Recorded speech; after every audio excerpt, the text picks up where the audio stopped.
اکثر آپ بیٹھ کے اردو کی وہ تراکیب ڈسکس کرتے ہیں جس میں ایک لفظ نون ہوتا ہے اور ایک کا بالکل بھی پتہ نہیں ہوتا, کبھی استعمال نہیں ہوتا. اگر کبھی ایسا ہو کہ ایک محاورے میں ہمیں دونوں لفظوں کا پتہ نہ ہو یا کسی تراکیب میں ہمیں دونوں لفظوں کا پتہ نہ ہو لیکن اس محاورے کا مطلب پتہ ہوتا ہے, مثلاً جیسے ابھی لالا اپنی مرصع گفتگو میں فرما رہے تھے کہ ڈھاک کے 3 پات. اب اس کا محاورے کا مطلب مجھے پتہ ہے لیکن ان دونوں لفظوں کا مجھے نہیں پتہ, نہ ڈھاک کا نہ پات کا. ڈھاک جو ہے وہ ایک درخت کا نام ہے جس کو پلاش بھی کہتے ہیں, ٹیسو بھی کہتے ہیں, اور اس کے جو پتوں کی خاص بات یہ ہے کہ 3 پتے جو ہیں وہ ٹرائنگل کی شکل میں ایک دوسرے سے جڑے ہوئے ہوتے ہیں. یعنی جو مرضی آندھی آ جائے, بارش آ جائے, طوفان آ جائے, ان تینوں پتوں نے جڑے ہی رہنا ہے, اسی حالت میں رہنا ہے. تو ڈھاک کے وہی 3 پات, اصل میں یہ محاورہ بولا جاتا ہے ڈھاک کے وہی 3 پات, جتنا مرضی سدھار لے ہیں ڈھاک کے وہی 3 پات. یعنی جو دوسرے لفظوں میں یہ کہا جاتا ہے کہ وہ فلاں کی دم ٹیڑھی کی ٹیڑھی رہتی ہے, تو ڈھاک کے وہی 3 پات. ڈھاک یعنی درخت کو کہتے ہیں اور پات پتوں کو کہتے ہیں. اور یہ محبت فلم والا پتا ہے جو یوں گرتا ہے. لڑکا لڑکی کو بولتا ہے ان 3 پتوں میں سے ایک پتا تو تم ہو اور ایک پتا میں ہوں, اور یہ تیسرے پتے کا پتا کرو یہ کون سا پتا ہے جو میرا پتا کاٹنے پہ تلا ہوا ہے. اور لڑکی شرما کے کہتی ہے اس تیسرے پتے کا مجھے پتا ہے. لڑکا پوچھتا ہے کیا پتا ہے؟ لڑکی کہتی ہے یہ میرا تقریباً سابقہ منگیتر ہے. لڑکا کہتا ہے تقریباً کیا؟ لڑکی نے کہا تقریباً اس لیے کہ اس نے انگوٹھی واپس کر دی ہے مگر میں نے نہیں کی. سر اب ہم کرتے ہیں جست جو, پتہ کرتے ہیں جست کیا ہے اور جو کیا ہے. جیسے استاد حامد علی بتاتے ہیں اچیاں لمبیاں لال کھجوراں اچیاں کیویں تے لمیاں کیویں. اچھا جی پھر جست جو دا کی کرنا جی بھئی جست اور جو, جست نہیں ہے اصل میں جست ہے. جست اور جو مل کے یہ ترکیب بنے. جست کا مطلب ہے چھلانگ لگانا ایک ہی جست میں, کہتے ہیں نا ایک ہی جست میں, اور جو کا مطلب ہے تلاش. تو جست جو ویسے اصل لفظ جستجو ہی ہے لیکن اگر الگ الگ کریں گے تو جست اور جو ہے. جست جو کا مطلب ہے کسی کی تلاش میں چھلانگ لگانا, جست جو کرنا. تو یعنی جنید صاحب یہ بھی کہہ سکتے ہیں کہ میں نے مچھلی کی جو میں جست کر دی. اسی سے ملتا جلتا لفظ مہم جو بھی ہے, یعنی مہم کی تلاش میں, صلح جو, صلح کی تلاش میں. یعنی جو دیکھیں بالوں میں بھی ہے, صلح میں بھی ہے, ترکیبوں میں بھی ہے, مچھلی میں بھی ہے, اور آج کل ایران امریکہ جنگ میں بھی ہے جنگ جو. اچھا سر اب بتائیں بادل نخواستہ.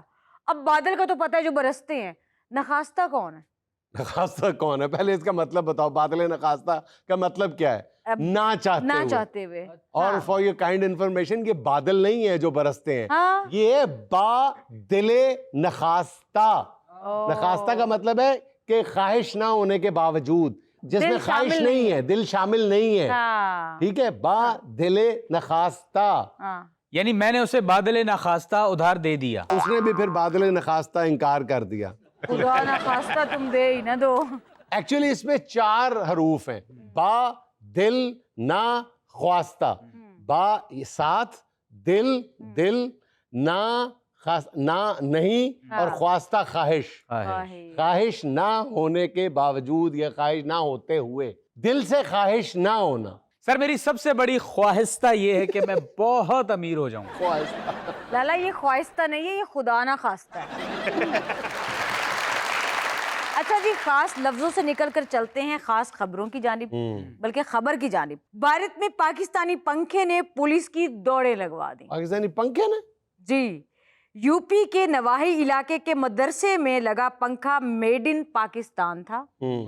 خراب ہونے پر مکینک کے پاس گیا, مکینک کی اطلاع پر پولیس نے مقدمہ درج کر لیا. سعودیہ میں مقیم واجد انصاری نے پاکستانی پنکھا خرید کر گھر بھیجا تھا, گھر والوں نے مدرسے کو تحفے میں دے دیا. ویسے سر بھارت اب ہماری ہر چیز سے ڈرنے لگ گیا ہے. یعنی کہ غبارہ ہو, کبوتر ہو, ڈنڈا ہو, جھنڈا ہو, اس کی چیخیں نکل جاتی ہیں. ارے بھائی جھنڈے ڈنڈے کو چھوڑو, پاکستان کی جانب سے تیز ہوا بھی چل پڑے تو ان کی سانس بند ہو جاتی ہے. بندہ ان سے پوچھے گا اگر ہمارا پنکھا استعمال نہیں کرتے تو ہمارا پانی کس منہ سے استعمال کر رہے ہو؟ ارے جنید سلیم صاحب یہاں پہ بیٹھ کے آپ ٹکے ٹکے کی باتیں کر کے جی ڈی بخشی کو نہیں ڈرا سکتے. آپ آئے دن اپنی سرحد پہ چھوٹی چھوٹی چیزیں ہماری طرف بھیجتے ہیں, ہمیں کبھی کبھی ڈر لگتا ہے. آپ کے دیش سے ہمارے دیش میں اس دن ایک مچھر آیا, انڈے دے کر واپس چلا گیا.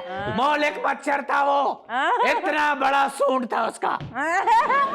اور جنید سلیم صاحب ہماری بنبوترا ہے. بنبوترا کیا؟ یعنی ہمیں شک ہے کہ وہ مچھر دوبارہ آئے گا اور 21 دن انڈوں پہ بیٹھ کے بچے پیدا کرے گا, اور پھر بعد میں وہی مچھر کے بچے, وہ مولک مچھر کے بچے ہمارا خون چوس کے ہمیں بیمار کریں گے. اور آپ اس بات پہ غور کیجئے, ایک مچھر نے 2 بیویاں رکھی ہیں, ایک ہمارے دیش میں, ایک اس دیش میں. دیکھیے لالا جی, حالیہ جنگ میں شکست کے بعد تو ہندوستان کا شک پاکستانی چیزوں میں 100 گنا بڑھ گیا ہوگا, اور بنتا بھی ہے. سر یہ تو بڑے بڑے ملکوں کی چھوٹی چھوٹی باتیں ہیں. آپ انسانوں کے انفرادی معاملات پہ دیکھ لیں کہ اپنا رشتہ بچانے کے لیے ان کو وضاحتیں دینی پڑتی ہیں. نہیں, اگر وضاحت دینی پڑ بھی جائے تو اس میں قباحت کیا ہے؟ سر بار بار اپنے آپ کو آپ کٹہرے میں کھڑا کریں. کٹہرے میں کیوں کھڑا کریں؟ جب 2 محبت کرنے والے لوگ ہیں, وہ ماں باپ ہیں, وہ بہن بھائی ہیں, وہ محبوب اور محبوبہ ہیں, وہ کوئی بھی ہیں, تو اگر ایک بندے کو کوئی شک گزرتا ہے, کوئی دل میں ملال پیدا ہو جاتا ہے اور دوسرے بندے کو وضاحت دینے کی ضرورت پیش آتی ہے, وضاحت مانگنے کی ضرورت پیش آتی ہے, تو کٹہرا کہاں سے آ گیا؟ لیکن سر میں ایک بات بتاؤں, میں رشتوں میں وضاحتیں دینے کا قائل نہیں. میرا خیال ہے کہ یہ تکبر کی علامت ہے کہ میں رشتہ بچانے کے لیے وضاحت نہیں دیتا. وضاحت دینی چاہیے. یہ رشتے جو ہوتے ہیں نا, یہ ایک بالکل ننا منا پودا ہوتا ہے جس کو آپ نے مطلب اعتماد کی کھاد بھی دینی ہوتی ہے, جس کو آپ نے اعتبار کا پانی بھی دینا ہوتا ہے, جس کو آپ نے شک کی آندھی سے بھی بچانا ہوتا ہے. یہ سارا کچھ آپ کو رشتے بچانے کے لیے کرنا پڑتا ہے اور کرنا چاہیے. کوئی عزت میں کمی نہیں آ جاتی وضاحت دینے میں. اچھا, تو کیا میں آج تک غلط تھا جج صاحب؟ جج صاحب آپ غلط سن. یار رشتوں سے زیادہ خوبصورت چیز میرا خیال اس دنیا میں نہیں ہے. رشتے آپ کی طاقت ہوتے ہیں, اور ان رشتوں کو بچانے کے لیے آپ کو اگر کسی بات کا جواب دینا پڑتا ہے. دیکھیں, جواب دہی کی نوبت کب آتی ہے؟ جب شک گزرتا ہے. تو شک کہاں گزرتا ہے؟ جہاں بھی 2-4 انسان رہتے ہوں گے تو شک تو لا محالہ پیدا ہوتا ہے نا. تو شک کیوں پیدا ہونے دیتے ہیں آپ؟ جب شک پیدا ہو جاتا ہے تو آپ کو وضاحت بھی کر دینی چاہیے. وضاحت آپ کے رشتے کو بچا لے تو یہ کون سا مہنگا سودا ہے, کون سی آپ کی انا پہ ضرب پڑ جاتی ہے, کوئی فرق نہیں پڑتا. عزت نفس نہیں مجروح ہوتی. بالکل عزت نفس مجروح نہیں ہوتی. رشتہ ٹوٹنے سے بچانے کے لیے آپ کو کسی بھی حد تک جانا چاہیے, اور رشتے سے خوبصورت چیز کوئی نہیں ہے آپ کے لیے. Then what about my ego? یہی تو مسئلہ ہے کہ ہم رشتوں میں ایگو کو لے آتے ہیں. رشتوں میں ایگو نہیں ہوتی. ویسے جنید صاحب آپ نے آج میری آنکھیں کھول دی ہے. آنکھیں میں نے نہیں, گرمی نے کھولی. آج میں اپنی انا کا قتل کرنے والا ہوں. سمیلہ, میں تم سے معافی مانگتا ہوں. میں تم سے بہت پیار کرتا ہوں. تم جہاں بھی ہو گھر واپس لوٹ آؤ, تمہیں کچھ نہیں کہا جائے گا. ہم واپسی پہ کاٹ نہیں لیتے. اچھا جی, اب چلتے ہیں آج کی وائرل ویڈیو کی جانب. اور دیکھیے سر کہ لوگ اپنے قربانی کی جانوروں کے کیسے کیسے ناز نخرے اٹھا رہے ہیں. ایک بندہ اپنے بکرے کو پان کھلا رہا ہے. ہاں سر, آپ لکھ لیں اگلی ویڈیو میں یہ بکرا سگریٹ پیتے ہوئے نظر آئے گا. آپ سگریٹ کی بات کر رہے ہو, مجھے تو ڈر ہے کہ عید سے پہلے پہلے اس بکرے کا نام انمول پنکی کی لسٹ سے نہ نکل آئے. لالا میں بتا رہی ہوں, بکرا بگڑ رہا ہے. اگلی بار یہ 5 سگریٹ والے کھوکے میں بیٹھ کے آتی جاتی بکریاں بھی چھیڑے گا. ارے تو بکرا میرا بھتیجا ہے کیا, تو مجھے کیوں سنا رہی ہے؟ بگڑ جائے تو بگڑ جائے.